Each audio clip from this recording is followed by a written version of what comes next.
வணக்கம் மக்களே, நான் உங்கள் D2G பிரபாகரன். நான் பார்த்தீங்கன்னா 12வது வரைக்கும் தான் நான் படிச்சிருக்கேன். அதுக்கு மேலே கொஞ்சம் குடும்ப சூழ்நிலையால் இத்தனை வருஷமாக கொஞ்சம் இந்த ஸ்டேரிங் பிடிக்கவும் ஸ்பேனர் பிடிக்கவும் இந்த ஸ்டேரிங்கை பிடிச்சி கொஞ்ச நாள் வாழ்க்கை போயிடுச்சு. இப்போ எனக்கு பார்த்தீங்கன்னா 8 மாதத்தில் ஒரு ஆண் பிள்ளை இருக்கான். அவன் பேர் வந்து மருதீரன். நான் அவன் முன்னாடி அவன் வளர்கிறதுக்குள்ளே அவன் வளரும்போது நான் உனக்கு முன்னாடி ஒரு பட்டதாரி ஆகலாம்னு ஆசைப்பட்றேன். இப்போ எதுக்கு இந்த பதிவுனா, இத்தனை வருஷத்தை கழித்து நான் மறுபடியும் படிக்க போகிறதால எனக்கு என்ன குரூப் எடுக்குதுன்னு சரியாக தெரியல. நான் பார்த்தீங்கன்னா 12ஆம் வகுப்பில் ஹிஸ்ட்ரி குரூப் படித்தேன். மார்க்கும் ஆவரேஜ் தான். என்னோட வேலைக்கு ஏற்ற மாதிரியும் இல்லை என் பையனோட எதிர்காலத்துக்கு ஏற்ற மாதிரி ஒரு நல்ல ஏதாவது ஐடியா இருந்தால் சொல்லுங்கள்.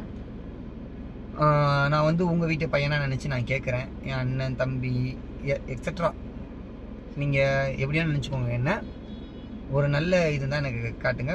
உங்களோட வழியிலேயே என்னோட பாதையை நான் தேர்ந்தெடுக்க விரும்புகிறேன். என்ன குரூப் எடுக்கிறதுன்னு மறக்காமல் கமெண்ட் பண்ணுங்கள். நல்லா இருந்தால் இந்த வீடியோ லைக் பண்ணுங்கள். நன்றி, வணக்கம்.